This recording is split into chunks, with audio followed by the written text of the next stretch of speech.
औज़ु बिल्लाहि मिनश शैतानिर रजीम बिस्मिल्लाहिर रहमानिर रहीम इन्नल्लाह व मलाइकतहु युसल्लूना अलन नबी या अय्युहल्लज़ीना आमनू सल्लू अलैहि व सल्लिमू तस्लीमा अल्लाहुम्मा सल्लि अला सय्यिदिना व नबिय्यिना व शफ़ीअना व मौलाना मुहम्मद व अला आले मुहम्मद व बारिक व सल्लिम। मोहतरम ख़वातीन व हज़रात, अस्सलामु अलैकुम। क़याम सुबह के साथ एक बार फिर हाजिर मैं हूँ आपका मेज़बान अनीक अहमद। जुमा और हफ्ता 2 दिन सवाल जवाब के लिए होते हैं। इन 2 दिनों में हम क्या करते हैं कि आपकी जानिब से आए हुए सवालात पेश करते हैं अपने मुल्क के एक जय्यद मुफ्ती साहब की खिदमत में और हासिल करते हैं उनसे कुरान और सुन्नत की रोशनी में अपने लिए रहनुमाई, अपने मसाइल का हल। पीर, मंगल, बुध और जमेरात इन 4 दिनों में कुरान करीम की मुख्तलिफ आयात पेश करते हैं उलमा के सामने ताकि हासिल किया जाए कुरान करीम का वो सबक, वो रोशनी कि जो अल्लाह ताला हम तक पहुँचा रहा है। कुरान करीम की आयात पर गुफ्तगू इसलिए करवाते हैं ताकि हम समझ सकें कि अल्लाह ताला हमें कहाँ देखना चाहता है और हमें कैसा देखना चाहता है। हमारे मुअज़्ज़ज़ उलमा अल्लाह इन्हें सलामत रखे तशरीफ़ लाते हैं और कुरान करीम से हमें करीब करते हैं, हमारी इल्मी कमी को दूर फरमा देते हैं। ख़वातीन व हज़रात, आज के हमारे मुअज़्ज़ज़ मेहमान मोहतरम मुफ्ती इरशाद अहमद एजाज़ साहब। ख़वातीन व हज़रात, मुफ्ती इरशाद अहमद एजाज़ साहब से कौन वाकिफ़ नहीं, हमारे मुल्क का मुमताज़ नाम, क़याम सुबह का लाज़मी जुज़, तशरीफ़ लाते हैं, हमारी इल्मी कमी को दूर फरमा देते हैं। फ़ारिग़ुत तहसील दारुल उलूम कराची। मुफ्ती साहब को खुश आमदीद कहते हुए प्रोग्राम का आगाज़ करना चाहता हूँ अल्लाह ताला के बाबरकत नाम से सूरह हुमज़ा। औज़ु बिल्लाहि मिनश शैतानिर रजीम बिस्मिल्लाहिर रहमानिर रहीम वैलुल लिकुल्लि हुमज़तिल लुमज़ह अल्लज़ी जमअ मालन वअद्ददह यहसबु अन्न मालहु अख़लदह कल्ला लयुंबज़न्न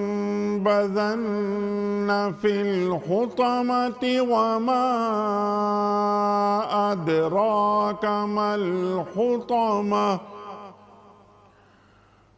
नारुल्लाहिल मूक़दतुल्लती तत्तलिउ अलल अफ़इदह इन्नहा अलैहिम मुअस्सदतुन फ़ी अमदिन मुमद्ददह सदक़ल्लाहुल अज़ीम। तबाही है हर उस शख्स के लिए जो मुँह दर मुँह लोगों पर तान और पीठ पीछे बुराइयां करने का खूगर है, जिसने माल जमा किया और उसे गिन गिन कर रखा। वो समझता है कि उसका माल हमेशा उसके पास रहेगा, हरगिज़ नहीं। वो शख्स तो चकनाचूर कर देने वाली जगह में फेंक दिया जाएगा और तुम क्या जानो कि क्या है वो चकनाचूर कर देने वाली जगह। अल्लाह की आग खूब भड़काई हुई जो दिलों तक पहुँचेगी, वो उन पर ढांक कर बंद कर दी जाएगी, इस हालत में कि वो ऊंचे ऊंचे सुतूनों में घिरे हुए होंगे। सदक़ल्लाहुल अज़ीम। मोहतरम मुफ्ती इरशाद साहब की खिदमत में आज के प्रोग्राम के हवाले से पहला सवाल, सिंपल सवालात हैं दोनों, ये उसामा साहब के सवालात हैं इस्लामाबाद से।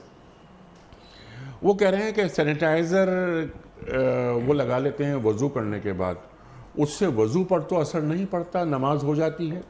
बिस्मिल्लाहिर्रहमानिर्रहीम नहमदुहु व नसल्ली अला रसूलिहिल करीम अम्मा बाद। पाकिस्तान में जो ज़्यादातर सैनिटाइज़र इस्तेमाल हो रहे हैं जी, उसके हवाले से हमारे यहाँ जो हज़रात हलाल और हराम की अशिया के बरतने की अशिया और खाने पीने की अशिया से मुताल्लिक़ जो हज़रात हैं जी उनकी तहक़ीक़ ये है कि इसके अंदर जो अल्कोहल डाला जाता है वो मेडिकेटेड अल्कोहल होता है और सब्ज़ियों से या पेट्रोलियम से इससे निकाला जाता है ठीक और वो नापाक नहीं होता। लिहाजा अगर वज़ू कोई शख्स करने के बाद ऐसा सैनिटाइज़र इस्तेमाल करता है जिसके अंदर इस तरह का अल्कोहल हो तो इसका वज़ू नहीं टूटता और न ही उसके हाथ नजिस नापाक होते हैं। ठीक है। अलबत्ता अगर कहीं पर ऐसा हो, जैसा कि दुनिया के बाद ममालिक में सुनने में आया, ऑस्ट्रेलिया में और उन जगहों पे कि जहाँ पर शराब बड़े पैमाने पे पैदा की जाती है, कि ये जो पेंडेमिक के ज़माने में ये हुआ कि जो शराब के कारखाने थे उनकी शराब बिकनी कम हुई तो उन्होंने अपने यहाँ जो अल्कोहल है उसको सैनिटाइज़र बनाने वाली कंपनियों को बेचा। अच्छा। तो अगर किसी के यहाँ ऐसा अल्कोहल इस्तेमाल हुआ हो जिसके अंदर अंगूर की शराब, जो ममनू शराबें हैं, वो इस्तेमाल हुई हों तो फिर वो सैनिटाइज़र नापाक होता है। तो वज़ू करने के बाद हाथ पे लगाने से वज़ू तो नहीं टूटता, लेकिन वो नापाकी हाथ पे लग जाती है। तो उसका तरीका ये है कि अगर किसी ने ऐसा सैनिटाइज़र इस्तेमाल किया हो तो वो अपने हाथ को दोबारा धो ले ताकि हाथ पाक हो जाए। लेकिन चूंकि हम पाकिस्तान के हवाले से ज़्यादातर सवालात पूछ रहे हैं, दुनिया के अक्सर ममालिक में वो शराब के जो अल्कोहल होता है वो ज़्यादातर कीमती होता है, तो वो आमतौर पर अद्वियात या इस तरह में इस्तेमाल होने के बजाय वो लोग पीने में इस्तेमाल करते हैं। ज़्यादातर जो पेट्रोलियम, सब्ज़ी और इस तरह की जो मेडिकेटेड इस्तेमाल के जो अल्कोहल हैं वो यहाँ से इस्तेमाल होते हैं। उसके पर हमारे यहाँ ये फतवा मौजूद है कि वो अल्कोहल नापाक नहीं। लिहाजा वज़ू के बाद लगाने से, तो वज़ू करने के बाद लगाने से तो बाहर सूरत वज़ू नहीं टूटता। फ़र्क सिर्फ ये हो जाता है कि बाज़ दफ़ा वो सैनिटाइज़र ऐसी नापाक शराब के इस्तेमाल की वजह से नापाक होता है, तो अगर किसी ने वो लगा लिया तो हाथ धो ले, हाथ उसके पाक हो जाएंगे। और अगर किसी ने हमारे यहाँ के जो इस्तेमाल किए हुए हैं तो अमूमन उनके हवाल यही हैं कि वो पाक हैं। अब अगर यहाँ पर किसी को इल्म में हो कि वो ख़ास कंपोजिशन से बनाया गया सैनिटाइज़र है तो फिर वो इसके हवाले से वहाँ जो उलमाए किराम उनसे दरियाफ़्त कर ले। लेकिन एक उसूली और उमूमी बात जो मैंने अर्ज़ कर दी। सुभान अल्लाह, सुभान अल्लाह।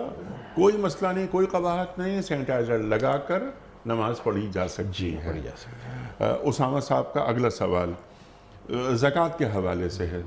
वो पहले मुस्तहिक़ीन को ज़कात दे देते थे, अब उनके जहन में एक बात ये आई है कि क्यों ना मैं राशन तकसीम करूं ताकि कई लोगों तक वो पहुंच जाए, ये मदद हो जाए। तो ये इस तरह की ज़कात देना वो इजाज़त? ज़कात नक़द की शक्ल में भी दी जा सकती है। हाँ, ज़कात अशिया की शक्ल में भी दी जा सकती है। ठीक है। सिर्फ़ और सिर्फ फ़र्क इतना होता है कि जब आप अशिया की शक्ल में, मसलन इन्होंने ये किया कि इनके पास फ़र्ज़ करें कि ज़कात की मद में इनके पास 20,000 रुपये पड़े, ठीक। तो इन्होंने जाकर खाने के और राशन के पैकेज बनवा लिए जो 2,000 3,000 के भी बनते हैं। मसलन फ़र्ज़ करें कि इन्होंने 2,000 वाले 10 पैकेज बनवा लिए और वो जाकर ये किसी को दे देते हैं, मुस्तहिक़ शख्स को, तो इससे भी ज़कात अदा हो जाती है। सिर्फ इनको ये एहतमाम करना पड़ता है जब हम अशिया और अजनास की शक्ल में किसी की मदद करते हैं कि उसके अंदर आने वाला हर शख्स जो होता है वो मुस्तहिक़ नहीं होता। बाद दफ़ा लोग ऐसे होते हैं मुस्तहिक़ नहीं है लेकिन उनकी ज़रूरत बहरहाल है किसी दर्जे में, तो अगर ये ख्याल रख के वो कर सकते हैं तो वो अजनास की शक्ल में दे दें। एक और बात जो हमारे सामने इस वक्त जो कोरोना का मामलात आए और लोगों ने इमदादी प्रोग्राम किए, बहुत बड़े पैमाने पे हुए कराची, लाहौर, इस्लामाबाद में, तो एक ज़रूरत लोगों की ये भी सामने आई है कि बसा औकात ये होता है कि जब राशन से मदद की जाती है तो उस ख़ानदान की मदद करने वाले हर तरफ से राशन ही दे रहे हैं। ठीक। तो जहाँ पे भी वो जाते हैं इमदाद के लिए उनके पास राशन आ रहा है और राशन के अंदर चंद मखसूस अशिया होती हैं, आटा, दाल, चावल, घी वगैरह, लेकिन उनकी और ज़रूरियात भी होती हैं। मिसाल के तौर पे दूध उनकी ज़रूरत है, मिसाल के तौर पे अगर वो घर में रहते हैं तो एक मोटरसाइकिल है तो उसके पेट्रोल की ज़रूरत है। तो इस वजह से हमारे यहाँ जिसके पास मोटरसाइकिल है वो मुस्तहिक़ ज़कात हो सकता है? हो सकता है मुस्तहिक़ ज़कात, अगर अपनी सवारी है और कुछ भी नहीं है उसके पास। अब एक सवारी किसी के पास पुरानी सी एक 10-15 हज़ार की मोटरसाइकिल है, अच्छा, तो वो उसके पास रखी हुई है और उसको बाहर कहीं जाना है, उसके अंदर पेट्रोल भी डालना है उसको। हाँ। तो ऐसे मौके पर सिर्फ राशन से मदद करने में फिर उन लोगों की ज़रूरतें बसा औकात पूरी नहीं होती, तो ये भी हमें देखना चाहिए। चुनांचे ऐसे वाक़यात सुनने में आए, लोगों ने वीडियोज़ बनाई कि एक आदमी को राशन लिया और वो फिर पहुँच गया किसी दुकान पे तबादला कराने के लिए, तो लोगों ने जाकर पकड़ा कि तुम ये दुकान में बेचने क्यों आए? तो उसने कहा भाई मेरी ज़रूरत है, मुझे 4 जगह से राशन मिला है, हर जगह से आटा, दाल, चावल, घी मिला है, लेकिन मेरे पास दूध के पैसे नहीं है, मुझे घर का किराया देना है वो नहीं है, मेरे घर में मसलन टूथपेस्ट और साबुन नहीं है। आमतौर पर लोग ये चीज़ें राशन पैकेज में नहीं डालते हैं, तो इस वजह से राशन देने का अगर मकसद लोगों की इस तरह से मदद है तो ये भी ठीक है, लेकिन बसा औकात लोगों को कैश देने में ज़्यादा फ़ायदा होता है। ठीक तो है। ये इस लिहाज से देखें, राशन देना कोई इससे फजीलत नहीं है। ठीक। राशन देने का बुनियादी मकसद सिर्फ लोगों का ये होता है कि अगर हम किसी के हाथ में नकद रखें तो शायद वो इसको ऐसी गलत सलत चीज़ों में इस्तेमाल करें। जैसे आम तौर पे ये शिकायत मिली, जो गरीबों के घरों में मदद करने लोग गए तो उन्होंने कहा कि हमारे घर में आप पैसे मत दें, हमारा भाई है, हमारे वालिद हैं या शौहर हैं, वो पैसे गलत इस्तेमाल कर लेते हैं, आप ऐसा करें राशन डाल दें। इससे क्या होगा कि राशन जब घर में आ जाता है तो सारे घर की ज़रूरत पूरी होती है। तो इस लिहाज से इसको देख लें, कोई तरजीह नहीं है कि आप राशन ही दें। बसा औकात नकदी रकम देना तरजीह होती है, बाद दफ़ा राशन देना होता है। और फिर बाद लोगों ने एक और काम शुरू किया कि थोड़ा सा राशन देते हैं और उसके साथ थोड़ी सी नकदी भी देते हैं। तो वही बात है जो एक प्रोग्राम में और भी एक मरतबा जिक्र हुई थी कि उलमा इकराम की राय ये है कि ज़कात, सदक़ात, खैरात देने में सबसे अफजल तरीक़ा वो है जिसके अंदर फ़कीर की मसलहत का ख्याल रखा जाए। बसा औकात उसकी मसलहत अजनास होती हैं, बाद दफ़ा उसकी मसलहत कपड़े होते हैं, बाद दफ़ा उसकी मसलहत नकद रकम होती है। तो इसको देखते हुए रख लें, इनमें से कोई एक तरीक़े को कोई खुसूसी फजीलत नहीं है। फजीलत इसको है कि उसकी मसलहत और उसकी ज़रूरत के पेश नज़र उसकी मदद की जाए, चाहे वह अजनास की शक्ल में की जाए, अशिया की शक्ल में की जाए या नकदी की शक्ल में की जाए। सुभान अल्लाह, सुभान अल्लाह, बिल्कुल क्लियर हो गई बात। इफ्तिखार साहब हैं कराची से, सवाल उनका ये है कि मुक्तदी इमाम के पीछे नमाज़ पढ़ रहा है, आखिरी कायदे में वो ख़ुद को मुनफरिद ख्याल करते हुए, यानी मुनफरिद ज़रा मुश्किल हो गया, तन्हा ख्याल करते हुए इमाम से पहले सलाम फेर लेता है और इमाम इसके बाद सलाम फेरता है। मुक्तदी की नमाज का क्या हुक्म है? फिर हुई नमाज या नहीं हुई? नहीं, मुक्तदी तो इमाम से पहले सलाम नहीं फेर सकता। उससे हो गई है ये, यानी सरजद हो गई है हरकत, उसने अत्तहियात पढ़ ली और वो रब्बना आतिना फिर यानी दुनिया, यूँ कहना चाहिए, हाँ, ये कहना चाहिए कि एक आदमी ने भूल कर सलाम फेर भूल कर सलाम, तो अगर भूल कर सलाम फेरा और उसको फिर फ़ौरन याद आ गया तो वो दोबारा अपनी नमाज में ही रहे। यानी कि मिसाल के तौर पे एक शख्स है, ठीक, जैसे आम तौर पे आपने देखा होगा एक आदमी की एक रकात निकली, इमाम के पीछे नमाज पढ़ रहा, इमाम साहब ने जब सलाम फेरा तो उन्होंने भी फेर दिया, फिर फ़ौरन इनको ख्याल आया कि भाई मैंने तो अभी एक रकात बाकी, तो वो फिर अपना चेहरा सीधा करके नियत जारी रखते हैं। ठीक। तो अगर इस शख्स ने ऐसा किया, यानी कि ये नमाज इमाम के पीछे पढ़ रहे थे, ध्यान ही नहीं रहा कि मैं इमाम के पीछे हूँ या अकेला पढ़ रहा हूँ, इन्होंने सलाम फेर दिया, फिर एकदम इनको ख्याल आया नहीं मैं तो इमाम के पीछे हूँ और उसी हैयत पर बैठे रहे, तो इनकी नमाज हो गई। लेकिन अगर इन्होंने इसके बगैर किया तो फिर इमाम की से पहले सलाम फेरने के नतीजे में इनको नमाज दोहरानी चाहिए। नमाज दोहरानी चाहिए। जाहिर सी बात है कि इमाम के पीछे तो नमाज इन्होंने, इमाम ने तो अभी सलाम ही नहीं फेरा। ठीक है। और मुक्तदी जब इमाम के पीछे आ जाता है तो वो फिर इमाम का ताबे होता है, यानी कि जैसे मुक्तदी इमाम से पहले रुकू नहीं कर सकता, ठीक है, जैसे मुक्तदी इमाम से पहले सजदा नहीं कर सकता तो पहले सलाम भी नहीं फेर सकता। अब अगर वो सलाम फेर रहा है तो वो इमाम के पीछे बांधी हुई नमाज को अपने तहीं तोड़ रहा है, तो इनको फिर नमाज का याद करना चाहिए। नमाज का अगर गलती से सलाम कोई फेर देता है और फिर एकदम उसको याद आ जाता है तो वो फिर वैसे ही बैठा रहे इमाम के पीछे, फ़ौरन अपनी हैयत को सीधा कर ले। यानी सलाम फेरा इन्होंने, फ़ौरन इनको ख्याल आया कि मैंने तो गलत फेर दिया, मैं तो इमाम के पीछे पढ़ रहा हूँ, अपना तनहा तो नहीं पढ़ रहा, और फिर उसी हैयत में बैठे रहें और अपने आप को शुमार कर लें कि मैं नमाज में हूँ, तो फिर इनकी नमाज हो जाएगी। लेकिन अगर सलाम फेर कर अपना उड़ गए और फिर उनको एकदम ख्याल आया कि भाई मैं तो इमाम के पीछे था, तो फिर ऐसी सूरत में इनको नमाज दोहरानी चाहिए। बिल्कुल वाज़ेह हो गई बात। राशिद साहब हैं जाम शोरो सिंध से, इनका सवाल है, अभी आप बात भी फरमा रहे थे इस हवाले से, उससे करीब तर है ये। आम तौर पर लोग सदक़े की मद में मुर्गी, बकरा वगैरह मुस्तहिक को देते हैं और वो मुस्तहिक दीगर ज़रूरी अशिया के हुसूल के लिए इस मुर्गी, बकरे वगैरह को फ़रोख्त कर देते हैं। दुकानदारों या आम लोगों के लिए इन चीज़ों का ख़रीदना क्या जायज़ है? एक सवाल तो इनका ये है। अगर कोई अपनी मर्ज़ी से बेचना चाहे तो सदका देने वाला उसे खुद वापस ख़रीद सकता है? रहनुमाई फरमाइए। देखिए, इस बारे में पहले तो इनके मसाइल का जवाब दे दूं, फिर मैं एक और बात भी अर्ज़ करता हूँ। ठीक। जब आप किसी शख्स को जाके सदक़े के तौर पे कोई चीज़ देते हैं, ठीक, चाहे नकद रकम हो, चाहे कोई जानवर हो, चाहे कोई अशिया हो, ज़िंदा जानवर हो, ज़िबा करके दें, वो चीज़ उसकी हो गई। ठीक है। अब वो उसको जाकर अपने इस्तेमाल में लाता हो, किसी को तोहफे में देता हो या कहीं बेचता हो, शरन इसको इजाज़त है, इसलिए कि जब आप सदका किसी को देते हैं और वो कब्ज़ा करता है उस पर, तो शरन वो उसकी मिल्कियत में आ गया। अब उसके अंदर जैसे किसी भी शख्स को अपनी मिल्कियत में मौजूद किसी भी चीज़ के बारे में किसी भी किस्म के तसर्रुफ़ का इख्तियार होता है, वो चाहे इस्तेमाल में लाए, चाहे किसी को दे, चाहे बेच दे, इस तरह वो बेच सकता है। ठीक। तो ये तो हो गया पहली बात के जवाब कि फ़र्ज़ करें किसी ने जाकर किसी को सदक़े के तौर पे मुर्गी या बकरा दिया, थोड़े दिन बाद देखा उसने बकरा बेच दिया है, ठीक। तो सदका देने वाले को इस पर एतराज़ नहीं करना चाहिए। भाई वो तो आपने दे दी, वो चीज़ उसकी हुई, अब उसकी मर्ज़ी है कि वो रखे या बेचे। सही। हाँ, इस रुख से आप उसको समझा सकते हैं, एतराज़ कर सकते हैं कि भाई मैंने तुम्हें बकरी इसलिए दी थी या बकरा इसलिए दिया था कि तुम अपने इस्तेमाल में लाओ। बकरियां लोग सदक़े के तौर पे देते हैं, अंदरून सिंध वगैरह पंजाब के गाँव के देहात के इलाके हैं, वहाँ ज़्यादातर लोग ये करते हैं कि जानवर सदक़े में दे देते हैं कि चलो तुम ज़रूरतमंद हो, कि एक गाय है इसको पाल लो, ये चरेगी, अपना दूध वगैरह इस्तेमाल करना, बकरी पाल लो, इससे दूध पीना और इस्तेमाल में लाना, उन्होंने जाके बेच दी। तो अब सदका देने वाला जाकर कम से कम इस बात पर बास-पुरस कर सकता है कि भाई अगर मुझे तुम्हें सिर्फ पैसे ही देने होते तो मैं बकरी क्यों देता तुम्हें तो मैंने दी इसलिए थी कि कम से कम तुम इससे एक इस्तेमाल में लाके ख़ानदान की 6 महीने, साल, 1.5 साल तक इससे तुम एक मदद हासिल कर लो। तुम्हारे घर में दूध की ज़रूरत होती तो इस हद तक तो उससे बास-पुरस की जा सकती है कि जो मकसद था तुमने फौत कर दिया, लेकिन आप ये नहीं कह सकते तुमने क्यों बेची। वो ज़ाहिर है उसकी मिल्कियत में उसका हक़ है, वो चाहे रखे चाहे बेचे। दूसरी बात जो इनका सवाल है कि क्या वो मालिक खुद खरीद सकता है, तो इसका जवाब है कि अगर वो मालिक ख़रीदना चाहे तो जो उसकी कीमत बाज़ार की उसके पर ख़रीदे। फ़र्ज़ करें कि एक आदमी जिसने जाकर किसी को बकरी सदक़े के तौर पे दी कि तुम ये अपने इस्तेमाल में लाओ, बकरी का दूध वगैरह अपने इस्तेमाल करो, बच्चों को पिलाओ, उस बकरी की कीमत मिसाल के तौर पे बाज़ार में 15,000 रुपये।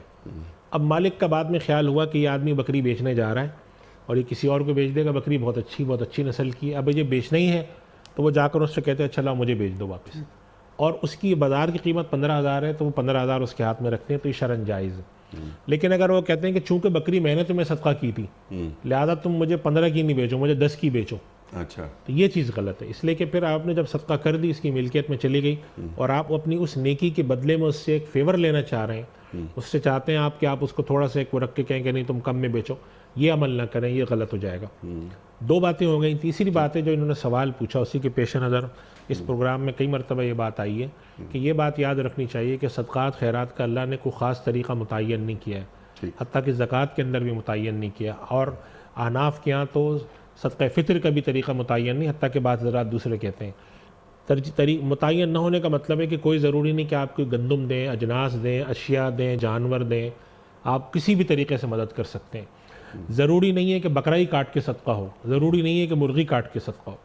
आजकल के हालात में हमारे यहाँ जो अक्सर हज़रात हैं वो मशवरा देते हैं कि अगर आप बकरा ख़रीद के सदका करते हैं तो बकरे का गोश्त कराची शहर में तकरीबन जो आप ख़रीद कर सदका करते हैं वो 1500 रुपये किलो पड़ता है। जो कि आप जाके बकरा जब ख़रीद के उसका गोश्त निकालते हैं और जितना गोश्त आता है, तो अगर बाज़ार में आपको 1200-1300 रुपये किलो गोश्त मिल रहा है तो सदक़े का बकरे का गोश्त तकरीबन 1500-1800 रुपये किलो पड़ता है। तो अगर आपने फ़र्ज़ करें कि 10 किलो का बकरा, 10 किलो गोश्त वाला बकरा आपने ज़िबा किया है तो 18,000 रुपये का बकरा हुआ वो, और 18,000 रुपये का आपने 10 किलो गोश्त जब लोगों में तकसीम किया तो ज़ाहिर है इतना इस्तेमाल में नहीं आएगा लोगों के। इसके मुकाबले में 18,000 रुपये की अगर आपको इमदाद कर देते, महीने का राशन डाल देते तो ज़्यादा फ़ायदा होता। अच्छा। इस वजह से इफ़ादियत को देखना चाहिए कि अगर हम इस शख्स की मदद करें, हो सकता है कि इसके घर में दूध की ज़रूरत हो, दूध का बिल इसके यहाँ अदा नहीं करता, हम अदा कर देते हैं। हो सकता है इसके आटे दाल चावल की ज़रूरत हो सकता है इसके बच्चों के स्कूल की किताबों की ज़रूरत हो सकता है इसकी स्कूल की फ़ीस की ज़रूरत हो, दवा की ज़रूरत हो। ये कोई ज़रूरी नहीं है, और ये लोगों ने जब अपने यहाँ बिठा लिया है कि सदका सिर्फ बकरे से होगा कि सदका सिर्फ मुर्गी से होगा, ये तसव्वुर गलत है। अच्छा। मुर्गी से भी होता है, इससे भी होता है। और जैसे मैंने अभी अर्ज़ किया था पिछले सवाल के जवाब में कि आजकल के हालात में ये बात सामने आई है तजुर्बे से कि ज़्यादातर लोगों को फ़ायदा होता है नकद रकम देने से, इसलिए कि उनकी बहुत सी ज़रूरतें हैं। जैसे मैंने स्कूल के बच्चों की फ़ीस कही कि कई जगह पे स्कूल के बच्चों की फ़ीस का मसला है, बच्चों का नाम कट रहा है, कहीं पर दवाइयों का मसला है, कहीं पर मेडिकल चेकअप का मसला है, तो वहाँ पर आप जाके किसी को बकरा दे देते हैं तो वो बकरा खा पी के ख़त्म कर देगा। इसके मुकाबले में अगर आप उसके हाथ में 5,000 रखते हैं कि तुम जाके अपने मेडिकल चेकअप कराओ, बच्चों की फ़ीस दे दो, तो ये ज़्यादा बेहतर है। तो सदक़ात खैरात में हमें ये पैगाम आम करना चाहिए कि लोगों की ज़रूरतें, लोगों की मसलहत का ख्याल रखते हुए उनको पैसे दिए जाएँ। अगर अजनास देने की ज़रूरत है तो अजनास दें। अगर कोई आप समझते हैं कि अगर मैं इसके हाथ में पैसे रखूँगा तो ये पैसे इधर उधर लगा देगा, तो आप वो जो ज़रूरत की अशिया है वो दे दें। कहीं पर फ़ीस अदा करनी है आप ख़ुद जाके अदा कर दें। मेडिकल चेकअप है आप डॉक्टर के पास भेज के फ़ीस खुद अदा करें, डॉक्टर से कहें इसका चेकअप कर लो। तो इस तरीके से कोई मुनज़्ज़म तरीके से काम करने से ये फ़ायदा होता है। और एक और बात मैं अर्ज़ करूँ कि हमारे यहाँ सदक़ात व खैरात के अंदर लोगों की तवज्जो इस चीज़ पर निस्बतन कम है कि किसी शख्स के हाथ में सदक़ात खैरात की रकम इस तरह रखी जाए कि उसकी जो फ़ौरी ज़रूरतें हैं कुछ वो पूरी हों और कुछ उसका एक दायमी आमदनी का ज़रिया बने। इसके लिए हम कहते हैं कि आप उसको सिर्फ अखराजात के लिए पैसे न दें, कुछ पैसे दें। मिसाल के तौर पे आपने किसी से जाकर पूछा तुम्हारी ज़रूरत क्या है, उसने कहा जी मेरी फ़लाँ ज़रूरत, आपने कहा जी मैं तुम्हें 15,000 रुपये की फ़लाँ चीज़ दिला देता हूँ, तुम्हें अगर एक रक्शे की ज़रूरत है, तुम्हारे पास कुछ पैसे हैं, मैं इसके अंदर कुछ पैसे मिला देता हूँ ज़कात की मद में, तो ये तुम एक छोटा सा रक्शा ले लो, कोई अपने यहाँ कॉटेज इंडस्ट्री के तौर पर। तो इससे क्या फ़ायदा होता है? इससे फ़ायदा सबसे बड़ा ये होता है कि ज़कात लेने वाले हाथ ज़कात देने वाले देने वाले बनते हैं। और दूसरा फ़ायदा इसका ये होता है जो अनीक साहब महसूस किया जाता है, और हमारे यहाँ ताजिर बिरादरी के लोग इस चीज़ को बहुत महसूस करते हैं, सवालात भी पूछते रहते हैं कि अगर एक आदमी को आप कमाने वाला नहीं बनाते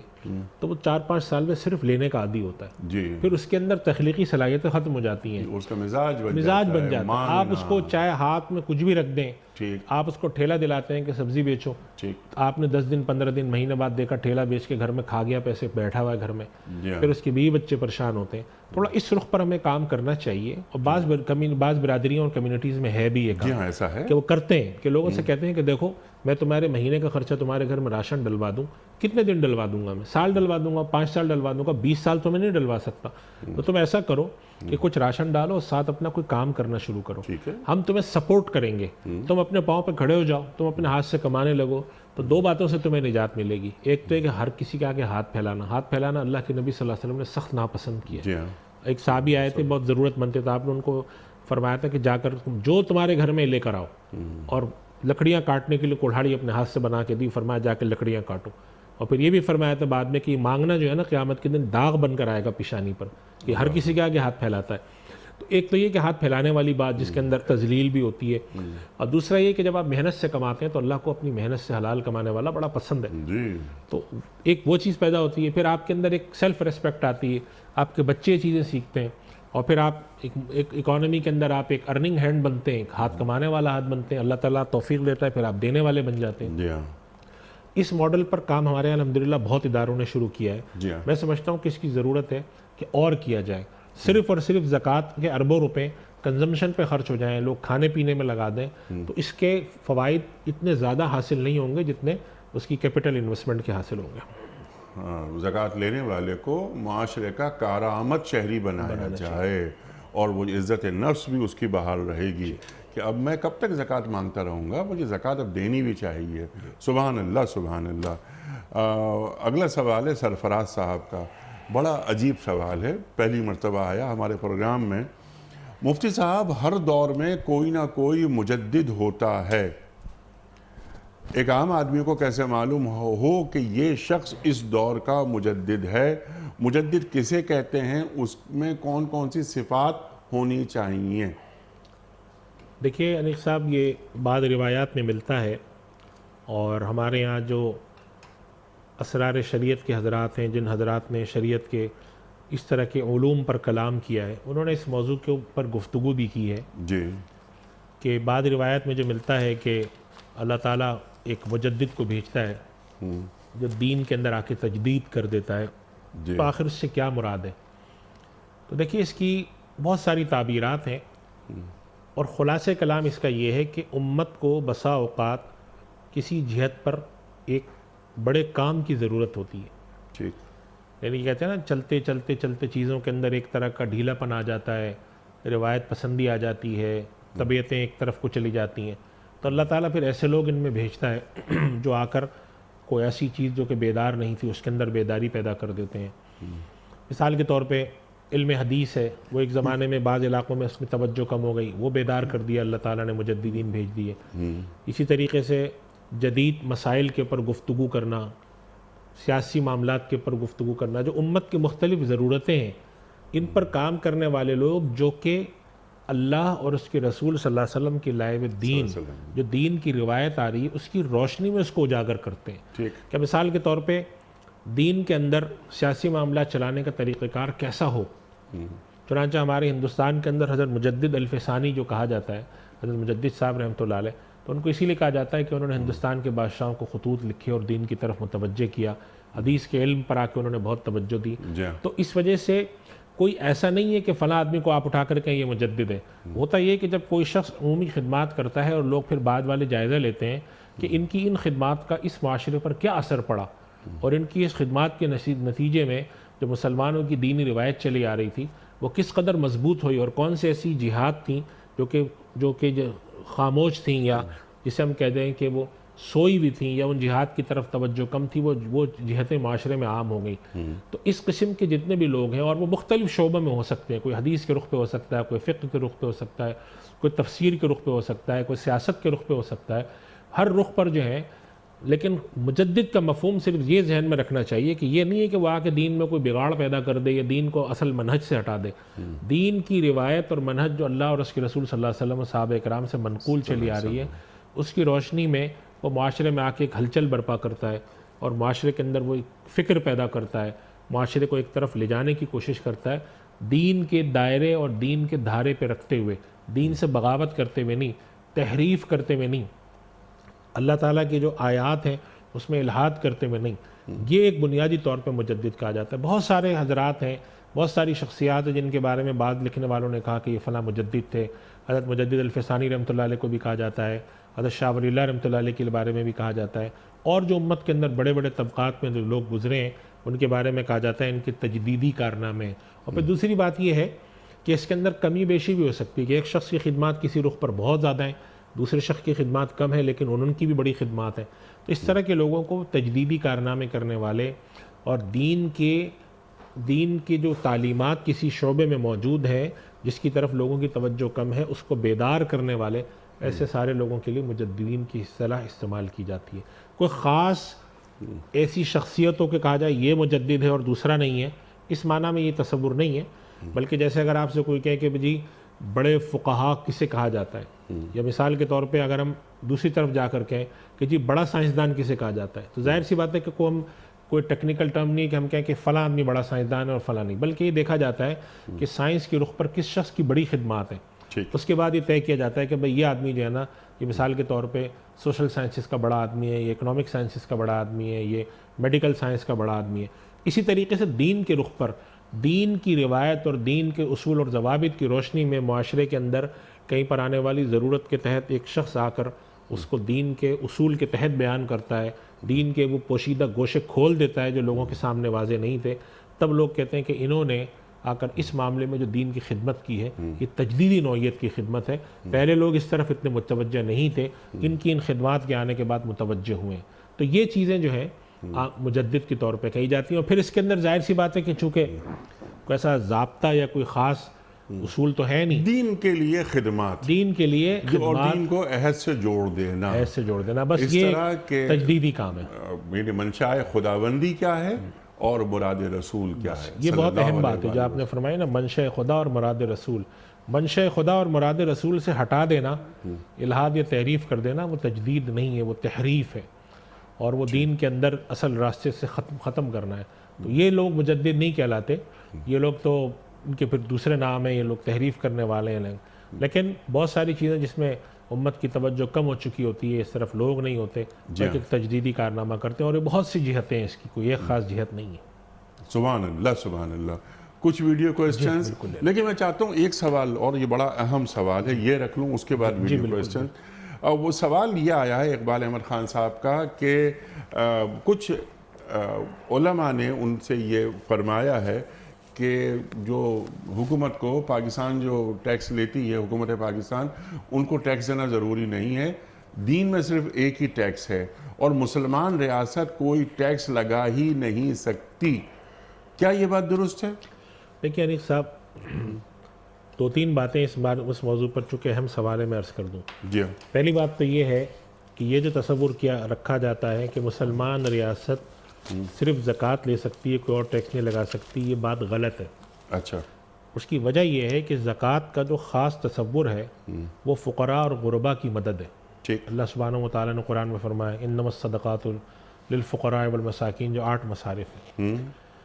किसी रियासत के अंदर जो इंतज़ामी अखराजात हैं उसका पूरा एक सिस्टम होता है, जुडिशल सिस्टम होता है, उसके अंदर जो लॉ इन्फोर्समेंट एजेंसी होती हैं, कानून नाफिज करने वाले इदारे हैं, उनका तहफ़्फ़ुज़ का निज़ाम है, उनके यहाँ पूरी ब्यूरोक्रेसी होती है। जो भी सिस्टम जिस रियासत में भी हो, उसको चलाने के जो इंतज़ामी अखराजात हैं उसके लिए दो ही सूरतें मुमकिन है, या तो उस रियासत के पास ऐसे वसाइल अपने हों इतनी दौलत हो कि जिसके ज़रिए वो अपने ये काम पूरे कर सकती हो। जैसे कि दुनिया के अंदर अरब ममालिक के पास तेल था और दुनिया में बहुत से ममालिक हैं, लेकिन अब जो हुकूमतों की सरगर्मियाँ हैं और जो कुछ हुकूमती अमल के अंदर चीज़ें दाखिल हो चुकी हैं, जी आज से कोई 500 साल पहले उसका तसव्वुर इतना नहीं था। ठीक। अब बहुत सारी चीज़ें हुकूमत के तहत आ गई हैं, रिसर्च के इदारे कायम करना आ गया, फ़लाँ चीज़ आ गई, फ़लाँ चीज़। ऐसे मौक़े पे हुकूमत के पास रिसोर्सेज नहीं होती कि वो हुकूमत पूरा इतना बड़ा ढांचा चलाए। इसके लिए लामहला वो लोगों से जाकर कहते हैं कि आप हमें पैसे दें। ठीक। लिहाजा उसूली तौर पर उलमा इकराम, मौजूदा दौर के उलमा ने टैक्स लेने के ऊपर इत्तेफाक किया है कि टैक्स लेना हुकूमत के लिए जायज़ है, लेकिन 2 शराइत के साथ। यानी 2 बुनियादी शराइत, वैसे और भी शराइत है। पहली शर्त तो ये है कि हुकूमत वो टैक्स गैर मुनसिफाना न ले, यानी इतना ज़्यादा ना हो कि लोगों के ऊपर एक बर्डन आ जाए। कोशिश करें कि ज़रूरत के तहत कम टैक्स लगाएं। दूसरा ये कि जो उसका इस्तेमाल है उसमें दयानतदारी हो। अब बदकिस्मती ये है कि हमारे यहाँ टैक्स लेने का निज़ाम और टैक्स के खर्च करने का निज़ाम, इन दोनों निज़ामों में हैं ख़राबियाँ। उसकी वजह से लोगों के ये सवालात आना शुरू हो जाते हैं कि हम टैक्स दें ना दें, टैक्स देना तो गलत है। अल्लाह के नबी सल्लल्लाहु अलैहि वसल्लम की जो बाद रिवायात में मिलता है कि जिसमें आपने फरमाया कि जो लोगों से जबरी लोग टैक्स लगाते हैं, वो टैक्स एक अलग टैक्स हुआ करता था। वो टैक्स ये नहीं होता था कि लोगों के फ़ायदे के लिए इस्तेमाल हो, बल्कि उस टैक्स का तस्वुर ये था कि एक हुक्मरान है, किसी इलाके का जागीरदार है, किसी इलाके का राजा है, वो लोगों से कहता था मैं चूँकि राजा हूँ लिहाजा मुझे पैसे दो, मेरे यहाँ गोश्त मुफ्त में आएगा, ये चीज़ मुफ्त में आएगी। अब ये चीज़ अल्लाह के नबी सल्लल्लाहु अलैहि वसल्लम ने फरमाई कि ये सब ज़ालिम है। लेकिन जो टैक्स का असल तस्वुर दुनिया में है वो यही है कि लोगों से टैक्स लिया जाएगा, रियासत की मशीनरी चलाई जाएगी, जो पूरा सिस्टम चलता है। नंबर 2, लोगों के जो मफाद के काम होते हैं फलाह और बहबूद के, उनके ऊपर खर्च किया जाएगा।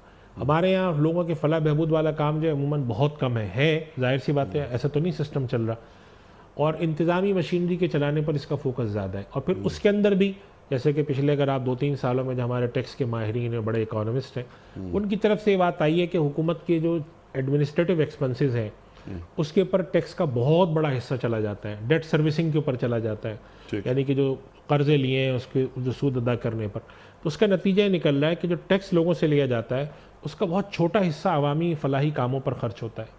उसके नतीजे में लोगों के अंदर एक इश्तियाल और बुग़्ज़ पैदा होता है, ये सवालात करते हैं। तो ये हमें उसूली तौर पर याद रखना चाहिए कि टैक्स लगाना जायज़ है, बशर्ते कि गैर मुनसिफाना हद तक ना हो, और नंबर 2, टैक्स लेने के बाद उसका इस्तेमाल जो है वो सही तरीके से होता। अगर ये 2 शराइतों में ख़राबी होगी तो उसी बकदर टैक्स लगाने का जो निज़ाम है उसके अंदर शरई हुक्म लगेगा। लेकिन ये कहना कि टैक्स लगाना गलत है लिहाजा हम टैक्स नहीं देंगे और हर चीज़ बिल्कुल गलत, तो ये पूरा मुल्क का जो निज़ाम है ये उसको मफलूज करने वाली बात है और ये अक़ली तौर पर मुमकिन नहीं है। अब हुकूमत का टैक्स तो आप छोड़ दीजिए, आप जो एक फ़्लैट हमारे यहाँ जो अपार्टमेंट बने होते हैं जिसके अंदर 100-50 फ्लैट होते हैं, आप उसके इंतज़ामात नहीं चला सकते अगर हर फ्लैट कंट्रीब्यूशन न दे आपको। ठीक। और अक्सर हम जाकर शिकायत सुन रहे होते हैं किसी भी फ्लैट के अंदर कि भाई यहाँ पर 200 फ्लैट हैं, इसमें से 10 लोग 15 लोग पैसे नहीं देते। तो जब पैसे नहीं देते तो पैसे हमारे पास कम आते हैं, तो चौकीदारी का निज़ाम नहीं चलता, सफाई का नहीं चलता। तो कितना छोटा सा 100-200 फ्लैटों का एक यूनिट होता है, वो आप लोगों की कलेक्शन के बगैर नहीं चला सकते। तो एक पूरे मुल्क को, रियासत को चलाना ये नामुमकिनात की वाली बात है और अक़ल के बिल्कुल ख़िलाफ़ बात है। बस बात वही है कि होता ये अल्लाह ताला की जो तलक़ीन है कि अदल पर कायम करो, और अल्लाह सुब्हानहू व तआला फरमाते हैं कि अंबिया की बेसत का मकसूद ही यही था, लियक़ूम अन्नास बिलक़िस्त, लोग अदल और इंसाफ के साथ कायम हो। अदल और इंसाफ के साथ कायम न होने का नतीजा अनिक्सा भी होता है कि हर तबका दूसरे के लिए को लूटने की, खसूटने की कोशिश करता है। नतीजा निकलता है कि मुआशरा इतदाल पे कायम नहीं होता। टैक्स लेने वाला चाह रहा है कि मैं टैक्स ज़्यादा से ज़्यादा लूँ, ज़्यादा से ज़्यादा अपनी मर्ज़ी से खर्च करूँ, देने वाला चाह रहा है मैं ज़्यादा से ज़्यादा बचाऊँ। नतीजा निकलता है एक अजीब व गरीब खींचा तानी वाला मुआशरा कायम होता है जिसके अंदर हुकूक पामाल होते हैं और अखलाकी अक़दार तो बहुत दूर रह जाती हैं। अगर खौफ खुदा वाला हो तो ये अपना टैक्स देने की कोशिश करें, वो टैक्स को इस्तेमाल दयानतदारी से करने की कोशिश करें। तो इस वजह से ये सवाल आ रहे हैं आजकल। जी हाँ, बिल्कुल। तो मंशा इनकी सवालात की असल में ये है कि वो इस निज़ाम से बेजार हैं, तो वो चाहते हैं कि हम इससे किसी तरह गुलू खलासी करें। मगर जाहिर सी बात है कि इस तरह का मौक़िफ़ तो हम नहीं दे सकते कि जो बिल्कुल उसूल और ज़वाबित के ख़िलाफ़ हो। जो खामी है उसकी निशानदेही करके यही उम्मीद कर सकते हैं कि जो लोग इसके हैं देखने वाले उन खामियों की इस्लाह करें कि वो खामियां दूर कर दें, लेकिन कि दीन की जानिब से टैक्स कलेक्शन में कोई रुकावट नहीं। ना, बिल्कुल वही जो शराइत है उसके साथ होना चाहिए, यानी कोई रुकावट से मुराद है कि ऐसा नहीं है, उन शराइत को पूरा करने के साथ। और इस वक्त दुनिया के अक्सर जो मुआशरे हैं उन्होंने इस किस्म की शराइत अपने पर लागू की हुई है कि टैक्स कितना लिया जाएगा, कैसे खर्च किया जाएगा, अंधाधुंध खर्च नहीं होगा, बिल्कुल जो जिसे कहते हैं शीरे मादर समझ के नहीं खर्च किया जाएगा, अवाम की फलाह के लिए होगा और उन पर कम से कम टैक्सेस जी नाफिज किए जाएंगे। कुछ वीडियो क्वेश्चंस हैं मुफ्ती साहब। पहला सवाल मुफ्ती साहब के लिए। अस्सलाम वालेकुम मुफ्ती साहब, मेरा ये सवाल है कि किसी हराम चीज़ से इलाज किया जा सकता है? किसी हराम चीज़ से इलाज किया जा सकता है? देखिए अनिक साहब, हराम चीज़ से इलाज दो तरह का होता है। एक तो होता है कि हराम चीज़ को खाया जाए, इस्तेमाल किया जाए, और एक होता है कि कोई हराम चीज़ जो है उसको खाया ना जाए लेकिन जिस्म पर जैसे मिसाल के तौर पर लगाया जाए। ठीक। और जैसे मरहम है, कोई दवा ऐसी बनी है, तो अगर कोई चीज़ ऐसी है जो कि हराम है, गंदी है, नापाक है, और तबीब कहता है कि यही तरीक़ा है आपके लगाने का, सिर्फ जिस्म पर पट्टी बांधनी है, कोई ख़ास किस्म का तेल है, कोई ख़ास किस्म की दवा है जो ऐसे तरीके से तैयार होती है, तो उसका इस्तेमाल करना, अगर दूसरी कोई दवा नहीं है तो उसके इस्तेमाल करने की इजाज़त है। दूसरी चीज़ है कि हराम चीज़ खाना, ठीक। कोई ऐसी गंदी चीज़ है जिसके खाने के बारे में वो हकीम कहता है या तबीब कहता है कि ये आपको खाना पड़ेगी, तो अब उसके अंदर ये देखा जाता है कि अगर कोई वो चीज़ ऐसी है कि उसके अलावा कोई और दवा मुयस्सर नहीं है, ठीक। और तबीब ये कहता है इसके अलावा कोई इलाज नहीं है, तो फिर उस सूरत में तो उसका खाना बक़दर ज़रूरत इजाज़त है शफ़ा हो जाने तक। जैसे फ़ुक़हाए किराम ने इसकी सूरत लिखी है शराब के हवाले से कि अगर कोई शख्स को ऐसी ज़रूरत पेश आ गई कि उसको ये करना ही पड़ गया, इसके अलावा कोई हल नहीं है, या कोई ऐसी जानवर है जिसकी कोई ऐसी चीज़ है जिसको उसको इस्तेमाल करना है, तो फिर ऐसी सूरत में बक़दर ज़रूरत, बशर्ते दो शर्तों के साथ कि बक़दर ज़रूरत हो, और दूसरी शर्त ये है कि वो चीज़ उसके अलावा कोई और मुयस्सर ना हो। लेकिन अगर कोई अल्टरनेटिव मुयस्सर है कोई, तो फिर उसको इस्तेमाल करना चाहिए, ये इस्तेमाल करना जायज़ नहीं होगा। तो इस उसूल पर वो देख लें क्या चीज़ है, और फिर उस उसूल के लिहाज से उसको तदबीक़ की जा सकती है। सुभान अल्लाह, बिल्कुल क्लियर हो गई ये बात। किसी ने सवाल किया सरकार दो आलम सल्लल्लाहु अलैहि वसल्लम से कि सर्दियों में शराब पी ली जाए तो उससे ज़रा सेहत अच्छी रहती है और तबीयत ख़राब नहीं होती वगैरह वगैरह, तो इसमें तो शराब में तो शिफा भी है। तो सरकार दो आलम सल्लल्लाहु अलैहि वसल्लम का इरशाद कि जो चीज़ खुद मरज़ हो उसमें शिफा कैसे हो सकती है? जी बिल्कुल ऐसी बात है, और ये बात बिल्कुल दुरुस्त है। और जब हम तहकीक करते हैं जी हाँ, तो अक्सर ऐसा होता है कि एक दवा है और उसके मुकाबले में कोई दूसरी दवा मुयस्सर होती है या बनी हुई होती है। जी हाँ, बाज़ दफ़ा तबीब के इल्म में नहीं होता। और फिर हमारे यहाँ बसा औक़ात डॉक्टर्स ऐसे होते हैं, बहुत अफसोस के साथ कहना पड़ता है कि जब उनके जाकर उनके सामने बात करो हलाल हराम की, तो वो इसके मतलब कहते हैं यार छोड़ें, आप इन किन बातों को ले आएँ, जो दवा दे रहे हैं आप खाएँ। तो इसी वजह से हमारे यहाँ उलमा ये कहते हैं कि ऐसा तबीब हो तो थोड़ा दीन के उसूलों का भी ख्याल रखें। आप जाकर उनसे कहें कि भाई मैं हराम चीज़ नहीं खाता, तो वो कहे अच्छा ठीक है आप ये इस्तेमाल ना करें, ये कर लें। और पाकिस्तान के अंदर, अब तो पाकिस्तान के अंदर जो हलाल अथॉरिटी है और ड्रग रेगुलेटरी अथॉरिटी है, ये भी इन चीज़ों का ख्याल रखते हैं कि भाई अब आप ऐसी चीज़ें मत शामिल करें जो हराम है। जैसे ख़ासतौर पर जेलेटिन का मसला है कि बहुत सारी दुनिया के मुल्कों से जेलेटिन ऐसी आती है कि जिसका कुछ पता ही नहीं कि वो किस जानवर की चर्बी से, किस जानवर की हड्डियों से बनी है, हराम है हलाल है। अब इसके बाद थोड़ी सी सख्ती शुरू हुई है, और अल्लाह का शुक्र है कि पाकिस्तान के अंदर हलाल पे काम करने वाले इदारे इस पे काम कर रहे हैं। तो कहने का मकसद ये है कि एक मुसलमान होने के नाते में पूरी कोशिश करनी चाहिए कि अगर वो चीज़ ऐसी है कि जिसको हम खा रहे हैं और वो हराम है और उसका कोई मुतबादिल मौजूद है, या हम जाके सर्च कर लें, ठीक, तो फिर हमें मुतबादिल पर जाना चाहिए, हराम चीज़ पर जाने की ज़रूरत नहीं। सुभान अल्लाह, सुभान अल्लाह, जिसे हमें यानी हमारे दीन ने हराम करार दे दिया जी। और जिस चीज़ की कसरत हराम होती है उसकी किल्लत भी हराम है। जाहिर सी बात है, अगर एक चीज़ नाजायज़ हराम है जी हाँ, तो फिर आप ये तो नहीं कह सकते कि वो 1 पाव हराम है लेकिन 20 ग्राम हराम नहीं है। तो जाहिर है वो 20 ग्राम भी हराम है। 20 ग्राम भी हराम है, तो वो कलील हो या कसीर हो, हराम हराम है। ठीक है, अगला सवाल मुफ्ती साहब के लिए। अस्सलाम वालेकुम मुफ्ती साहब, मेरा सवाल ये है कि आजकल बिस्किट और नगेट्स वगैरह कार्टून या जानवर की शक्ल में मिल रहा है, इनका इस्तेमाल दूर से ये जो आजकल शुरू हुआ है ना कि जानवरों की शक्ल में और बच्चों के टॉयज़ की शक्ल में बनाए जाते हैं, जी हाँ। तो बाज़ उलमा इसकी इजाज़त देते हैं। उसकी वजह ये है कि वो कहते हैं कि एक तो ये कि वो बहुत अच्छी साफ़ सुथरी हैयत नहीं होती, बस एक अलामत सी होती है। यानी कि अगर आप देखें तो वो बिल्कुल जानवर की शक्ल में नहीं होते, बल्कि एक हल्का सा उसके ऊपर कोई मुंह नाक सी बना दी उन्होंने, ठीक। और उसको फिर अल्टीमेटली खा लिया जाता है। लेकिन बेहतर ये है कि इस तरह की चीज़ें ना बनाई जाए, चूँकि हमारे दीन में जो मुजस्समा साजी और इसके हवाले से जो एक दीन के अंदर तसव्वुर पाया जाता है, जी हाँ। तो वो फिर हमारे यहाँ नीचे की हद तक है। यानी एक तो ये कि आप घर में मुजस्समा रखें बनाएं तो उसको तो वैसे ही नहीं पसंद किया जाता, लेकिन अगर आप एक खाने की चीज़ बना रहे हैं जो कि खाने पीने की है, तो बेहतर ये है कि आप उसके अंदर भी अवॉइड कर लें।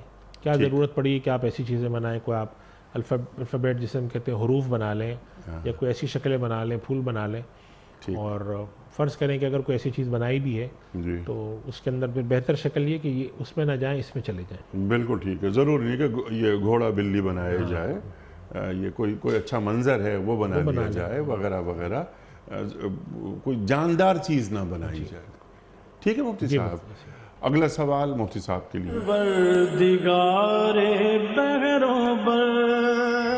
अस्सलाम वालेकुम मुफ्ती साहब, मेरा आपसे ये सवाल है कि लावारिस मैयत का कफन दफन ज़कात के पैसों से किया जा सकता है? देखिए, लावारिस मैयत जो है, चूँकि उसके बारे में मालूम नहीं कि वो क्या सूरत हाल है, तो बेहतर ये है कि उसको सदक़ात खैरात से करें, चूँकि ज़कात तो किसी की मिल्कियत में दी जानी ज़रूरी है, और जो शख्स मर गया वो तो ज़कात ले नहीं सकता। अब उसके वरसा मुस्तहिक़ ज़कात है या नहीं ये तो नहीं मालूम, लिहाजा बेहतर ये है कि सदक़ात और खैरात से की जाए।